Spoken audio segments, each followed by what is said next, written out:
অন্যের ভিডিওর কত সেকেন্ড ব্যবহার করলে কোনো ধরনের কপিরাইট স্ট্রাইক আসবে না, কত সেকেন্ড ব্যবহার করা নিরাপদ, এই বিষয়ে ইউটিউবে নানা ধরনের মতামত রয়েছে। এক এক ইউটিউবার বলে 5 সেকেন্ড ব্যবহার করুন, কেউ বলে 10 সেকেন্ড, কেউ বলে 30 সেকেন্ড, কেউ বলে 16 সেকেন্ড। ইন্ডিয়াতে অনেক ইউটিউবার বলে 16 সেকেন্ড ব্যবহার করুন। আসলে কত সেকেন্ড ব্যবহার করলে আমাদের চ্যানেলে কোনো ধরনের কপিরাইট স্ট্রাইক আসবে না বা ভবিষ্যতে চ্যানেলটি নিরাপদ থাকবে, এটা নিয়ে কিন্তু অনেকের সংশয় রয়েছে। আশা করি আজকের এই ভিডিওতে আপনাদেরকে সেটা ক্লিয়ার করে দিব। আপনাদের সাথে রয়েছে তারিম খান। চ্যানেলটি সাবস্ক্রাইব করে দিন, আর যারা সাবস্ক্রাইব করেছেন থ্যাংক ইউ সো মাচ। বন্ধুরা, ইউটিউবে কোথাও লেখা নেই, ইউটিউবের কোনো নীতির মধ্যে লেখা নেই যে আপনি ফেয়ার ইউজ পলিসির আন্ডারে এত সেকেন্ড ব্যবহার করুন। আপনি যদি ইউটিউবকে জিজ্ঞেস করেন, সেটা মেল করে হোক বা লাইভ চ্যাটে হোক, আমি জিজ্ঞেস করেছিলাম, ইউটিউব আমাকে এই ব্যাপারে ক্লিয়ার করে কিছু বলতে পারেনি যে আপনি এত সেকেন্ড ব্যবহার করুন, আপনার এটা নিরাপদ হবে। ইউটিউবের কোথাও লেখা নেই যে আপনি 5 সেকেন্ড ব্যবহার করুন বা 10 সেকেন্ড ব্যবহার করুন, আপনার ভিডিওতে কখনো কপিরাইট ক্লেম, কপিরাইট স্ট্রাইক আসবে না। তাহলে আমরা কত সেকেন্ড ব্যবহার করব? আমরা তো রিয়েকশন ভিডিও তৈরি করি, আমরা রোস্টিং ভিডিও তৈরি করি, আমরা কমেন্টারি করে থাকি, আমরা রিসার্চ পারপাসে ভিডিও তৈরি করে থাকি, নিউজ পারপাসে ভিডিও তৈরি করে থাকি, তারপরে স্কলারশিপ পারপাসে ভিডিও তৈরি করি, টিচিং পারপাসে ভিডিও তৈরি করি, ক্রিটিসিজম পারপাসে ভিডিও তৈরি করে থাকি। তো আমরা কত সেকেন্ড ব্যবহার করব সেটা নিয়ে কিন্তু আসলে আমাদের সংশয় রয়েছে। তো বন্ধুরা দেখুন, কপিরাইট যে পলিসিটা রয়েছে, অর্থাৎ ফেয়ার ইউজ পলিসি যেটা রয়েছে, সেটা এক এক দেশের ক্ষেত্রে এক এক ভ্যারি করে। বাংলাদেশে যেটা, ইন্ডিয়াতে ফেয়ার ইউজ পলিসি আরেক রকম, আমেরিকাতে আরেক রকম। সেজন্য ইউটিউব নির্দিষ্ট করে কত সেকেন্ড ব্যবহার করতে হবে সেটা ইউটিউব বলে দেয় নাই, কারণ এটা এক এক দেশে এক এক নিয়ম। সেই দেশের নিয়ম অনুযায়ী কিন্তু সেটা নির্ধারিত হয় যে আসলে ফেয়ার ইউজ পলিসিটা কত সেকেন্ড ব্যবহার করতে হবে। তো দেখুন, আমরা দেখি যে যারা অন্যের কন্টেন্ট নিয়ে কাজ করে তারা কি করে, ডেসক্রিপশন বক্সের মধ্যে এমনকি ভিডিও শুরু হওয়ার সময় একটা ডিসক্লেমার দিয়ে দেয়। ডিসক্লেমারের মধ্যে মানে লেখা থাকে নিয়ম, কারণ এই অনুচ্ছেদের 107 ধারা সেকশন 107 আন্ডারে 1976 সালের যে আইনটি রয়েছে, অ্যাক্টটা রয়েছে, সেই অনুযায়ী তিনি ফেয়ার ইউজ পলিসির আন্ডারে ভিডিওর মধ্যে কিছু ক্লিপ ব্যবহার করেছে যেটার মালিক তিনি নন।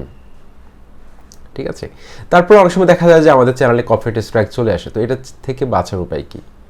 তো বন্ধুরা দেখুন, এটা যেহেতু এক এক দেশের ক্ষেত্রে এক এক রকম নিয়ম, তো আমরা অনেকেই দেখা যাচ্ছে যে অন্যের ভিডিও হুবহু কপি করে আমাদের চ্যানেলে আপলোড করে ফেলি। সেক্ষেত্রে কিন্তু ওই ওনার, ভিডিওর মালিক যদি চায় আমাদেরকে কিন্তু স্ট্রাইক দিতে পারে। স্ট্রাইক কিন্তু কখনো ইউটিউব নিজ থেকে দেয় না, এটা কিন্তু ওই ভিডিওর মালিক যখন মন চাইবে, স্ট্রাইক দিতে মন চাইবে, তখন স্ট্রাইক দিতে পারবে। আপনি যদি ফেয়ার ইউজ পলিসির আন্ডারেও ব্যবহার করেন কোনো ক্লিপ, তাও ভিডিওর মালিক চাইলে আপনাকে স্ট্রাইক দিতে পারে। এমনকি আপনি যদি মনে করেন যে আপনি ফেয়ার ইউজ পলিসির আন্ডারে ব্যবহার করেছেন, আপনি রাইট রয়েছেন, সেক্ষেত্রে আপনি কিন্তু চাইলে অ্যাপিল করতে পারবেন ইউটিউবের কাছে। ইউটিউব টিম সেটাকে রিভিউ করে দেখবে যে আসলে কি আপনি ফেয়ার ইউজ পলিসির আন্ডারে ক্লিপগুলো ব্যবহার করেছেন কিনা, আপনার ভিডিওর মধ্যে যথেষ্ট ভ্যালু অ্যাড করেছেন কিনা, নাকি তার ক্লিপগুলো সবচেয়ে বেশি ব্যবহার করেছেন, আপনার নিজের ক্লিপ কম। যেমন ধরুন, আপনি রোস্টিং পারপাসে ভিডিও তৈরি করেছেন, আপনি 10 সেকেন্ড কথা বললেন, কিন্তু আপনি ক্লিপ দেখালেন আপনি 20 সেকেন্ড বা 30 সেকেন্ড, এরকম যেন না হয়। আপনি যদি 10 সেকেন্ড কথা বলেন, একটা ক্লিপ দেখেন আপনি 5 সেকেন্ডের, আপনি 1 মিনিট কথা বলতেছেন, আপনি একটা ক্লিপ দেখান আপনি 10 সেকেন্ডের, একটু পরপর একটু কথা বলে তারপর একটা ক্লিপ দেখান। রিয়েকশন ভিডিওগুলো যেভাবে দেখায় বা রোস্টিং পারপাসে ভিডিওগুলো দেখায়, দেখবেন যে 5 সেকেন্ড 10 সেকেন্ড ব্যবহার করে তারা। তবে বিভিন্ন ইউটিউবারের যে মতামত যে 5 সেকেন্ড থেকে 10 সেকেন্ডের মধ্যে যদি আপনি ব্যবহার করেন সেটা সবচেয়ে বেশি নিরাপদ। তবে হুবহু আপলোড না করে অন্যের ভিডিও আপনারা যদি রোস্টিং পারপাসে ভিডিওতে যদি ব্যবহার করেন, নিজে একটু কথা বললেন, তারপর 5 সেকেন্ড অথবা 10 সেকেন্ড ব্যবহার করলেন, যে কোনো ক্লিপ, মুভি ক্লিপ হতে পারে, যে কোনো ক্লিপ দেখাতে পারেন আপনি ফেয়ার ইউজ পলিসির আন্ডারে। বা আপনি কোনো একটা রিয়েকশন ভিডিও তৈরি করতেছেন, টিকটক, লাইকি, স্ন্যাপ ভিডিও বা এই ধরনের অ্যাপসগুলোতে যে শর্ট ভিডিওগুলো রয়েছে, বা ইউটিউবের শর্ট ভিডিওগুলো থেকে যদি আপনি কালেক্ট করে আপনি যদি কোনো একটা রিয়েকশন ভিডিও তৈরি করেন, হ্যাঁ তবে সেটা চেষ্টা করবেন যে আপনার ভিডিওর যে সাইজটা রয়েছে 16:9 যে রেশিওটা রয়েছে পুরো রেশিওর মধ্যে কখনো ব্যবহার করবেন না। সবচেয়ে নিরাপদ হচ্ছে যে 4/1 ব্যবহার করবেন, ঠিক আছে? বা আপনি এক পাশে রয়েছেন আর এক পাশে আপনি ওই ক্লিপটা দেখাচ্ছেন, তবে বেশি বড় করে দেখানো দরকার নেই, ছোটো করে দেখাবেন চেষ্টা করবেন, সবচেয়ে বেশি নিরাপদ, ঠিক আছে?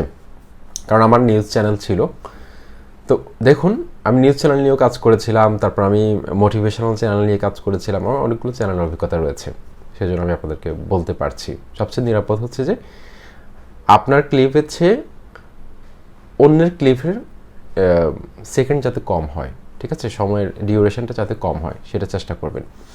তো সবচেয়ে নিরাপদ হচ্ছে যে আপনি যদি নিউজ ভিডিও তৈরি করেন সেক্ষেত্রে অন্যের ক্লিপ ব্যবহার করতে পারবেন, তবে সেটা আপনি যে কথা বলছেন আপনার এক পাশে দেখাবেন, যে কোনো এক পাশে, পুরো স্ক্রিন জুড়ে ওই ক্লিপটা দেখানো দরকার নেই, বা ওই ক্লিপটা দেখালেও 5 সেকেন্ড বা 10 সেকেন্ড দেখাতে পারেন, কোনো সমস্যা হবে না।